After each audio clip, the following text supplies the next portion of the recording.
Hey guys, sorry it's been a minute since my last video. The truth is that I was traveling in Los Angeles up until yesterday when I came home, and my internet connection just really sucked. Like, shockingly sucked. It was so bad. I tried and it just failed over and over again. So I decided to take advantage of the opportunity and to take the signs of the universe and have a little bit of a break, have a little mini vacay. I had a great time in Los Angeles. I actually got to do a get together with members of my locals community on Venice Beach. We went to a little bar there. I had maybe one too many margaritas, but definitely if you haven't joined my locals yet, this is the time you're going to want to do it. I really want to try, as I'm traveling around the country, going to different events and things. I want to try doing different meetups in different locations, and we get to hang out and just have a good time and be real human beings, even in the real world. And oh my God, we didn't even wear masks on Saturday at our meetup. True story. There were no masks allowed at my meetup. So if you haven't joined my locals yet, now's the best time. The information is right down below, kb.locals.com. It is free to join. You have to chip in a little bit to get access to all of the features, but that's what keeps the community safe and awesome and a sane little place on the internet. All right.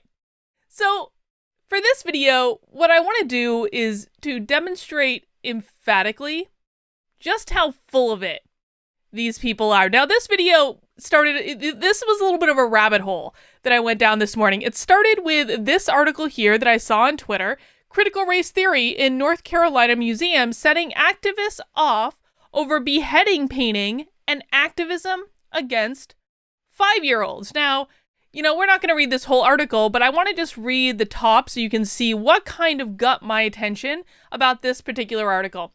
Institutional racism has turned into cultural Marxism in North Carolina's Museum of Art, and local activists have taken note of a hazardous situation that involved new ideas of race equity. It is unclear whether the proponents of critical race theory intentionally tried to start racial conflicts by simultaneously attacking white Americans while elevating Black Americans, but some in power should investigate. And then this paragraph here is what really got my attention. Your 5-year-old is already racially biased. Here's what you can do about it, reported the North Carolina Museum of Art in their offering of anti-racism resources for white people. Your 5-year-old is already biased. Well, I wanted to learn more about that, so I went over to the anti-racist resources, and I just took a little gander, and oh yeah, sure, there it is on this North Carolina Art Museum's website. Here it is, under Embrace Race. This nonprofit was founded by a couple who wanted to build community devoted to gathering resources for parents to meet the challenges they face raising children in a world where race matters. And then the very first one: your 5-year-old is already racially biased. Here's what you can do about it. Let's pull up that article, and you come to the Embrace Race website. Administrators at Fox Chapel Middle School in Spring Hill, Florida, recently fired a teacher who gave her 6th graders an assignment asking them to consider how comfortable they would be in the company of various people. Some of the 41 scenarios identified those others in terms of race, ethnicity, nationality, or religion. For example, your roommate is Palestinian or Muslim. A group of young Black men are walking towards you on the street. The young man sitting next to you on the plane is an Arab. Your new suite mate is a Mexican. Your assigned lab partner is a fundamentalist Christian. Many Fox Hill students and parents were upset. They're kids. Let them be kids. Why are you asking kids these questions? One mother to a 7th grade student wondered. I just don't think it's something that needs to be brought up in school. Now, I actually, to be quite frank, and some of you might not like this answer, I actually don't mind these questions being asked in school. I think it's perfectly fair to challenge people to assess their comfort level around different types of people, especially those people that they might disagree with. So, I especially gravitated to this last question. Your assigned lab partner is a fundamentalist Christian.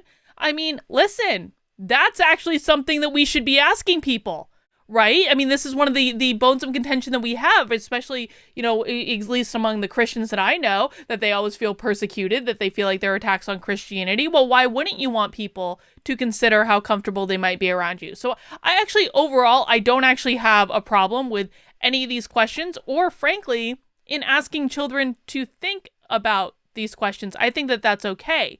Where I do have a problem is when we get to the part where they start making assessments based on the racial attitude of white children versus all non-white children. Let's continue.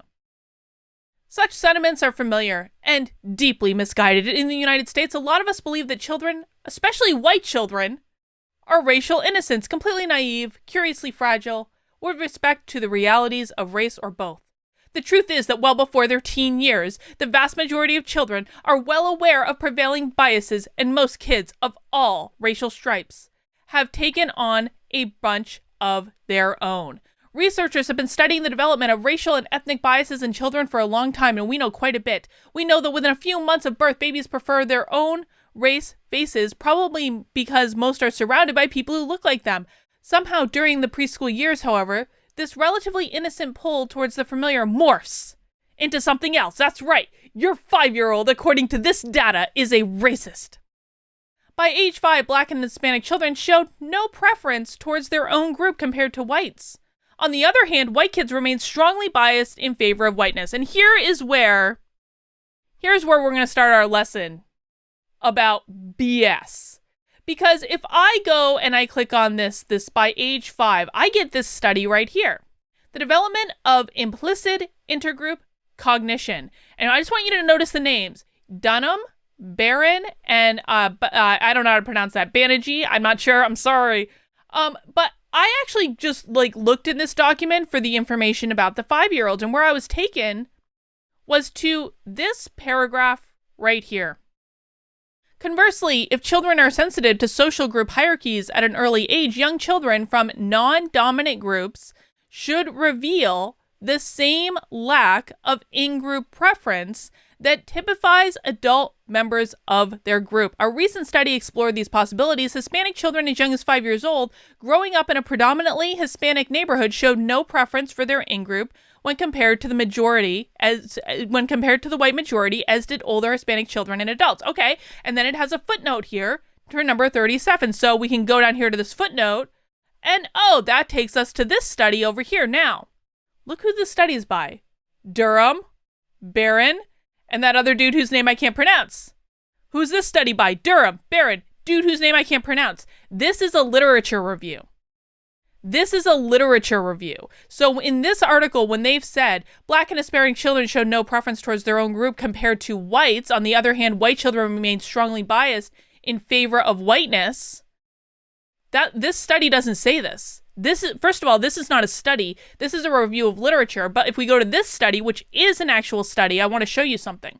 So we're just going to scroll down, not to there. What I want to do is look for the methodology. This is the section that's always going to tell you exactly how they did this study. So what you want to look for in this part is the sample. If we are making the argument based on this community's website, this organization's website that is linked to on this museum website, what this is saying, Black and Hispanic children showed no preference towards their own group compared to whites. On the other hand, white kids remain strongly biased in favor of whiteness.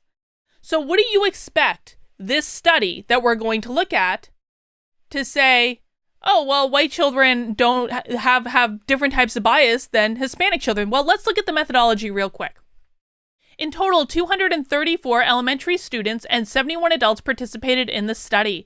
Elementary school students were recruited from summer programs affiliated with 2 elementary schools in Houston, Texas, and adults were recruited from public locations in the surrounding community. All participants were of Latin American descent and were predominantly Spanish, English, bilinguals living in Hispanic communities in the Houston area. So, if we agree that everyone in the actual study was from Hispanic descent, and we agree that this initial study that they linked us to is not even a study at all, it's a literature review, then this is not possible. It is not possible that they've drawn this conclusion. On the other hand, white kids remain strongly biased in favor of whiteness. That is impossible to assess from the one study that is actually possibly even indirectly referenced in this article, because there are no white students in this study. There are no white students in this study. It says so right under the methodology. All participants of Latin American were of Latin American descent and were predominantly Spanish, English bilinguals living in Hispanic communities in the Houston area. There were no white children in this study. So do you know what this is actually referring to? Do you know what this sentence is actually referring to? It's referring to this. An op-ed in the New York Times.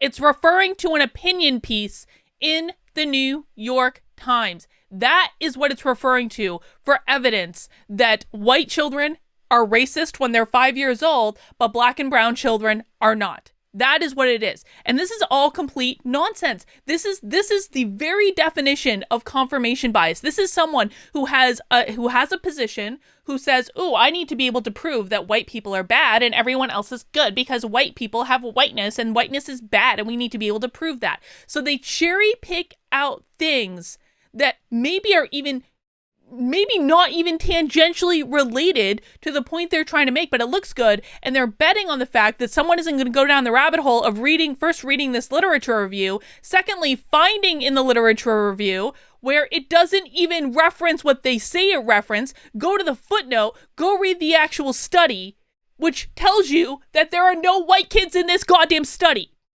This is what they're betting on every single time.